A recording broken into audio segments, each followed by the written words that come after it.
नमस्कार साथियों, इतिहास के YouTube चैनल पर एक बार फिर आप सबका हार्दिक स्वागत है। आज हम जिस टॉपिक पे चर्चा करने जा रहे हैं वो है प्राचीन भारत की वो कौन कौन सी प्रजातियां थी जो भारत में पाई गई है, जिनका अध्ययन किया गया है। कौन सी प्रजातियों ने वर्तमान भारत का निर्माण किया है, या वर्तमान भारत में रहने वाली जो प्रजातियां हैं वो उसमें किस क्षेत्र के तत्व मिलते हैं। तो यहाँ हम देख रहे हैं नर जातीय तत्व। भारत की विभिन्न जो जातियां हैं इनमें नर जातीय तत्व कौन कौन से हैं, अध्ययन किसने किया, इसके बारे में हम देखते हैं। विभिन्न जो धार्मिक संस्कार है या धार्मिक रीति रिवाज है या अन्य प्रकार की जो प्रथाएं हैं, किस जाति ने हमें दिया, किस प्रजाति की देन है, कौन सी प्रजाति कहाँ से आई, भारत में रही, विस्तार किया। तो आज का हमारा विषय रहने वाला है नर जाति तत्व समूह है। तो आओ देखते हैं नर जाति तत्व समूह है। नर जाति मनुष्य जाति, कौन कौन सी मनुष्य जाति थी जिन्होंने भारतीय संस्कृति के विकास में योगदान दिया या भारत की संस्कृति में अपना बहुमूल्य योगदान दिया। तो एक प्रसिद्ध नर जाति विद्वान थे, नर जाति से संबंधित विद्वान थे B.S. गुहा। B.S. गुहा ने शिरस्ये सूचकांक के आधार पर या सिर के आधार पर, वैसे तो सिर और नासिका दो आधार होते हैं किसी भी प्रजाति की जानकारी लेने के लिए, लेकिन यहाँ B.S. गुहा ने सिर के आधार पर भारतीय प्रजातियों का विभाजन किया है। B.S. गुहा ने भारतीय प्रजातियों का विभाजन 6 भागों में किया है। अलग अलग उनकी विशेषताएं बताई है, उनका निवास स्थान अलग अलग बताया है, उनका जो क्षेत्र है वो अलग अलग बताया है। तो आओ देखते हैं भारतीय नर जाति तत्व। B.S. गुहा ने बताया है कि शिरस्ये सूचकांक के आधार पर या सिर के आधार पर भारतीय जो आदिम प्रजातियां थी वो 6 भागों में बांटी जा सकती है। जितना भी भारत है, विशाल भारत है, इसकी जो जातियां हैं वो 6 भागों में बांटी जा सकती है। अब क्वेश्चन ये पूछ ले कि भारत की सबसे प्राचीन प्रजाति कौन सी है। सबसे प्राचीन प्रजाति की अगर बात करें तो सबसे प्राचीन प्रजाति रहेगी नेग्रिटो। भारत की जो जाति है वो है नेग्रिटो। इससे संबंधित या इससे मिलती जुलती एक ऐसा शब्द मिल जाता है, कई बार ऑप्शन में भी पूछा जा सकता है, ऑप्शन में भी डाला जा सकता है वो ऑप्शन कि भारत की सबसे प्राचीन प्रजाति कौन सी है। तो अफ्रीका की एक निग्रो है, लेकिन यहाँ ये निग्रो नहीं है, ये है नेग्रिटो। ऑप्शन में आपको निग्रो मिल सकता है क्योंकि इससे मिलता जुलता शब्द है। भारत की सबसे प्राचीन प्रजाति है नेग्रिटो, सबसे प्राचीन प्रजाति। विस्तार क्षेत्र में देखें तो अंडमान निकोबार का जो क्षेत्र है, अंडमान निकोबार का जो क्षेत्र है वहां से हमें इसके तत्व मिलते हैं। कोचीन केरल, यहाँ से इसके तत्व मिलते हैं। त्रावणकोर से तत्व मिलते हैं। कदार, त्रावणकोर की 2 जनजातियां हैं, कदार व पलियन। यहाँ से इन नेग्रिटो प्रजाति के तत्व हमें मिलते हैं कि प्राचीन समय में नेग्रिटो जो जनजाति थी या प्रजाति थी, इसके तत्व हमें अंडमान निकोबार द्वीप से मिले हैं, कोचीन से मिले हैं। और त्रावणकोर में रहने वाली कदार व पलियन जनजातियां, यहाँ से नेग्रिटो प्रजाति के हमें तत्व मिलते हैं। इसके बाद इस जाति के तत्व मिलते हैं असम के नागाओं में, नागा जनजाति असम के नागाओं में। बिहार में स्थान है राजमहल। राजमहल की पहाड़ियों के आसपास रहने वाली जो जनजातियां हैं, राजमहल की पहाड़ियां बिहार में हैं और उन पहाड़ियों के आसपास रहने वाली जो जनजातियां हैं, जिसमें बागड़ी समूह है और इरुला समूह है, इस समूह की जो जनजातियां हैं इसमें भी हमें नेग्रिटो प्रजाति के तत्व मिलते हैं। और यह भारत की सबसे प्राचीन प्रजाति है, या भारत की बात करें तो सबसे प्राचीन अगर प्रजाति है जिसने सबसे पहले भारत में अपना विस्तार शुरू किया था या अपना सफर शुरू किया था, वो मिलती है हमें नेग्रिटो। इसके बाद दूसरी जो मुख्य प्रजाति मिलती है हमें भारत में, वो मिलती है प्रोटो ऑस्ट्रलॉइड। और भारतीय जो संस्कृति है या भारतीय वर्तमान की जो जनसंख्या है, जनसंख्या का आधार अगर किसी को माना जाता है तो वो माना जाता है प्रोटो ऑस्ट्रलॉइड को। क्वेश्चन कंपटीशन में पूछ लिया जाता है कि भारतीय जो जनसंख्या है किस प्रजाति का आधार है, तो प्रोटो ऑस्ट्रलॉइड जो जाति है यह भारतीय जनसंख्या का आधार है, भारतीय जनसंख्या का आधार। इसका जो विस्तारित क्षेत्र है आदिम कबीलों में है, दक्षिण भारत में है, मान खमेर, एक जनजाति है, मुंडा जनजाति है। इनकी जो बोलियां, मुंडा बोलियां, मुंडा क्षेत्र या मुंडा जो बोली बोली जाती है, जिस भी क्षेत्र में मुंडा बोली जाती है, वो प्रजाति मुख्यतः प्रोटो ऑस्ट्रेलॉइड संप्रदाय की है या इस प्रजाति समूह की है। आदिम कबीलों की बोली जाने वाली मानक मेरिक तो जनजाति है, एक मुंडा जनजाति है। हालांकि जो हम मुंडा बोली जाती है वो भी प्रोटो ऑस्ट्रेलॉइड के तत्व बताए गए हैं। संस्कृत साहित्य में एक शब्द आता है निषाद। निषाद जो जाति है वो भी प्रोटो ऑस्ट्रेलॉइड समूह की जाति मानी गई है। अगर हम निषाद की बात करें तो हमारे सामने एक उदाहरण मिलता है। प्रसिद्ध एक तीरंदाज हुआ है, महाभारतकालीन, नाम था एकलव्य। एकलव्य निषाद जाति का था और निषाद जाति ऑस्ट्रेलॉइड या प्रोटो ऑस्ट्रेलॉइड नर जाति तत्व माना गया है। निषाद संस्कृत का निषाद इसका समूह है। इसका जो विस्तारित क्षेत्र है दक्षिण भारत है, मध्य प्रदेश है, यहाँ हमें प्रोटो ऑस्ट्रेलॉइड के तत्व वर्तमान में मिलते हैं। इनकी भारतीय संस्कृति को देन क्या है? जो प्रोटो ऑस्ट्रेलॉइड जाति है या प्रजाति है, भारतीय संस्कृति को देन क्या है? जब हम इनकी बात करते हैं तो पता चलता है कि आज भी जहाँ जहाँ ये संस्कृति चलन में है तो वहाँ वहाँ प्रोटो ऑस्ट्रेलॉइड जाति या प्रजाति पाई जाती है। तो इन्होंने भारतीय संस्कृति को दिया एक तो नाग की पूजा, सर्प पूजा कह सकते हैं। नाग की पूजा भारत में किस प्रजाति की देन है? प्रोटो ऑस्ट्रेलॉइड जो प्रजाति थी उसकी देन है। एक तो है नाग पूजा, नाग पूजा, इसके बाद है मकर पूजा, इसके बाद है कच्छप या कछुआ पूजा, कच्छप की पूजा, नाग पूजा, मकर पूजा।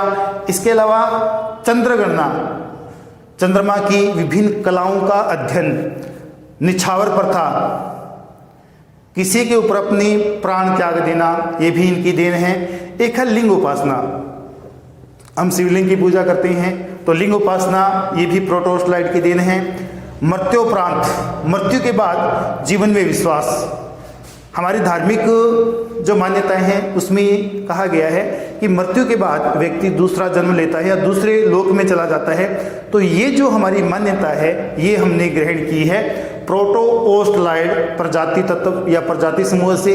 इसके जो तत्व हमें मिलते हैं दक्षिण भारत में मिलते हैं और मध्य प्रदेश की जातियों में भी मिलते हैं। ये भारतीय संस्कृति को इनकी प्रमुख देन है। नाग पूजा हो गई, मकर पूजा हो गई, कच्छप पूजा हो गई, चंद्रगणना हो गई, निछावर प्रथा हो गई, लिंगोपासना हो गई, मर्त्योत्तर विश्वास हो गया आदि, ये भारतीय संस्कृति की प्रमुख देन है। इसके बाद हम देखते हैं ये 3 नंबर में एक प्रजाति समूह मिलता है, नार्डिक समूह है। नार्डिक समूह की विशेषता क्या है? नार्डिक समूह आर्यों का समूह है या आर्यों का अगर प्रतिनिधि अगर कोई प्रजाति करती है तो वो करती है नार्डिक। नार्डिक जो प्रजाति है आर्यों का प्रतिनिधि, हिंदू सभ्यता का जनक, हिंदू सभ्यता का अगर जनक किसी कहा गया है तो वह है नार्डिक प्रजाति समूह है, जिसने हिंदू सभ्यता का प्रसार किया। सबसे पहले जब ये आर्य आए थे तो ये रुके थे पंजाब में। पंजाब में इन्होंने ऋग्वेद की रचना की। उसके बाद ये उत्तर भारत में आए, शतपथ ब्राह्मण में वर्णन मिलता है। तो जो आर्य है ये मध्य एशिया से आए थे। ये हमें जो तत्व मिलते हैं नार्डिक प्रजाति समूह के अंतर्गत कि आर्य भारत में आए थे, विदेशी है और हिंदू सभ्यता का ये या हिंदू सभ्यता का इनको जनक कहा जाता है। सर्वप्रथम पंजाब में रुके थे, पंजाब में इन्होंने ऋग्वेद की रचना की थी।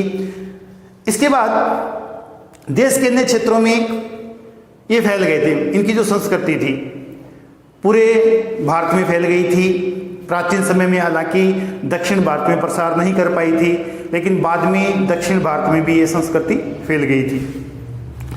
आर्य एक भाषिक शब्द है, क्वेश्चन बहुत बार पूछ लिया गया है। आर्य क्या है?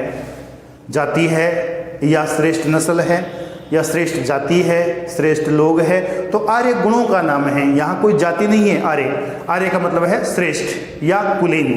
तो आर्य एक भाषिक शब्द है, भाषा का शब्द है आर्य, जिसका भारतीय मूल में एक भाषा शब्द समूह के रूप में इसका बोध होता है और आर्य का अर्थ है श्रेष्ठ या कुलीन। इसके बाद हम बात करें मंगोलाइड, मंगोलाइड प्रजाति की। मंगोलाइड प्रजाति, इसकी कुछ विशेषताएं देख लेते हैं। मंगोलॉइड जो प्रजाति है यह है मुख्यतः बंगाल व असम, बंगाल व असम की मीरी जनजाति, नागा, बोडो, गोंड, भोटिया इस प्रजाति के तत्व पाए जाते हैं।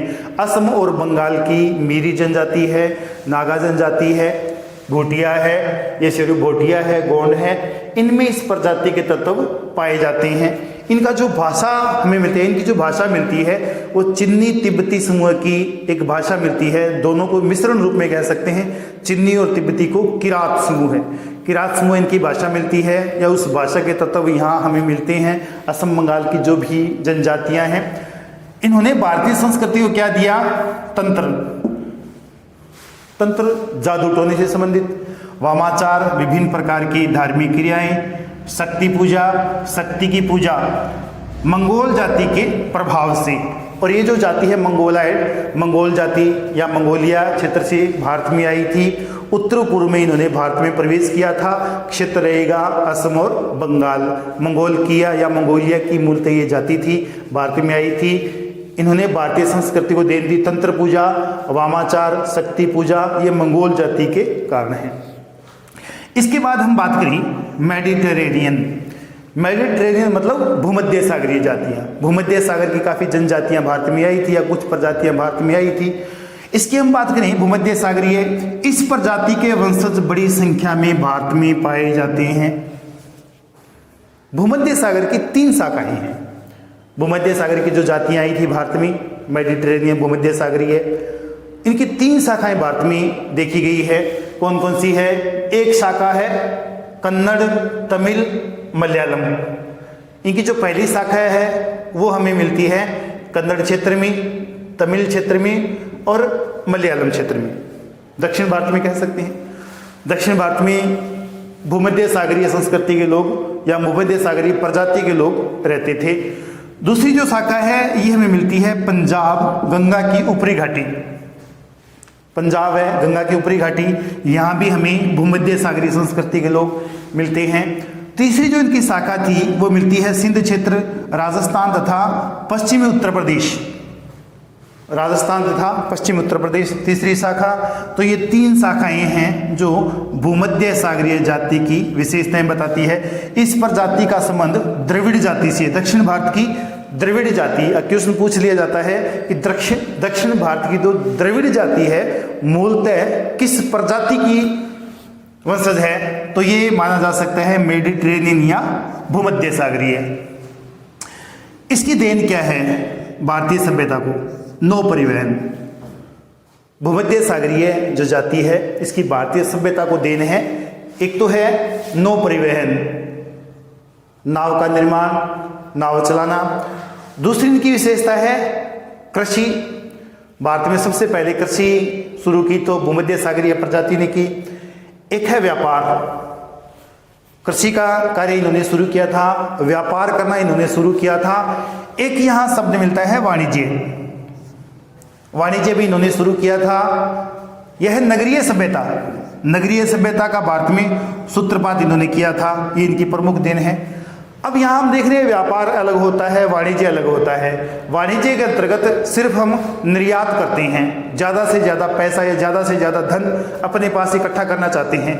व्यापार में आयात भी होता है वस्तुओं का, निर्यात भी होता है, लेकिन वाणिज्य में सिर्फ और निर्यात होता है वस्तुओं का, ज़्यादा से ज़्यादा धन इकट्ठा करना, वो कहलाता है वाणिज्य। और व्यापार का मतलब है वस्तुओं का निर्यात और आयात करना, ये होता है, दोनों में फर्क है।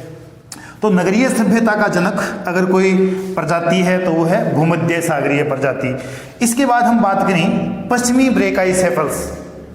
कुछ विद्वान ये कह रहे हैं कि जो भारत की मूल जनजाति है या भारत की जो जनसंख्या है, अधिकतम जनसंख्या है, वो मेडिटेरेनियन ब्रेकाईसेफल्स, पश्चिमी ब्रेकाईसेफल्स, पश्चिमी समूह की नर जाति भारत में आई थी और उनका विस्तार भारत में हुआ था। क्षेत्र यहाँ अलग अलग दिया हुआ है। ये जो पश्चिमी ब्रेकाईसेफल्स है तो ये अल्पाइन पर्वत श्रृंखला, यूरोप, डिनारिक यहाँ से या आर्मीनाइड यहाँ से नर जाति आई थी भारत में। इनका जो विस्तारित क्षेत्र बताया गया है ये भी हमें 3 भागों में बताया गया है। एक क्षेत्र बताया गया है अल्पाइन क्षेत्र के लोग, या अल्पाइन जो प्रजाति है वो कहाँ मिलती है, गुजरात में, बिहार में, मध्य भारत में।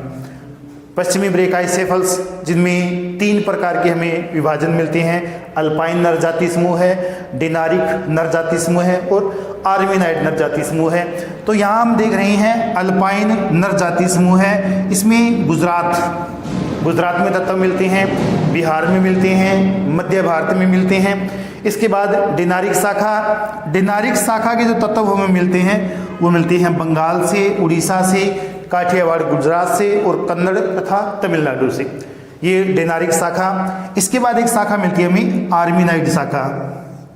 आर्मीनाइड के जो तत्व मिलते हैं मुंबई के पारसियों में मिलते हैं, प्राचीन भारत में, या फिर यूँ कहें कि एक प्रसिद्ध क्रांतिकारी या नेता हुए, स्वतंत्रता सेनानी हुए हैं, दादा भाई नौरोजी भारत के प्रमुख व्यक्तित्व थे, पारसी थे। तो यहाँ पारसियों की अगर बात करें तो आर्मीनाइड प्रजाति समूह के तत्व हमें मिलते हैं मुंबई में या मुंबई के पारसियों में, इस प्रजाति समूह के तत्व हमें मिलते हैं। तो क्वेश्चन ये पूछा जा सकता है कि भारत की प्रजातियों को कितने समूह में बांटा जा सकता है। तो 6 समूह है, अलग अलग समूह है। पहला है नेग्रिटो, भारत का सबसे प्राचीन नर जाति समूह है। दूसरा है प्रोटोस्लाइड, भारत की जनसंख्या का मूल आधार है। विभिन्न इन्होंने संस्कृति के तत्व दिए थे, जिसमें नाग पूजा है, मकर पूजा है, कच्छप पूजा है। इसके बाद अगर हम बात करें नार्डिक समूह है, क्वेश्चन पूछा जा सकता है कि आर्य जो आए थे वो किस प्रजाति से संबंधित थे। तो आर्य मूलतः नार्डिक जाति या प्रजाति से संबंधित थे, आर्य जिन्होंने हिंदू सभ्यता को जन्म दिया। इसके बाद मंगोल आए थे भारत में। इनके जो तत्व हमें मिलते हैं ये मिलते हैं बंगाल और असम की जो विभिन्न जनजातियां हैं वहाँ इनके तत्व हमें मिलते हैं। इन्होंने दिया क्या था, तंत्र, वामाचार, शक्ति पूजा, ये मंगोल जाति के प्रभाव से। इसके बाद हम बात करें मेडिटेरेनियन की, भूमध्य सागरीय, इस प्रजाति के वंशज भारत के विभिन्न स्थानों से हमें मिलते हैं। 3 शाखाएं हैं, एक शाखा कन्नड़, तमिल और मलयालम में, दूसरी शाखा पंजाब गंगा के ऊपरी घाटी में, और तीसरी जो शाखा है ये हमें मिलती है सिंध, राजस्थान तथा उत्तर प्रदेश में। इस प्रजाति का संबंध द्रविड़ जाति से बताया गया है, दक्षिण भारत की द्रविड़ जाति। इसकी देन क्या है, नौ परिवहन। यहाँ मेडिटेरेनियन भूमध्य सागरीय जो प्रजाति थी इसकी देन है नौ परिवहन, कृषि, व्यापार, वाणिज्य, नगरीय सभ्यता के जनक है ये।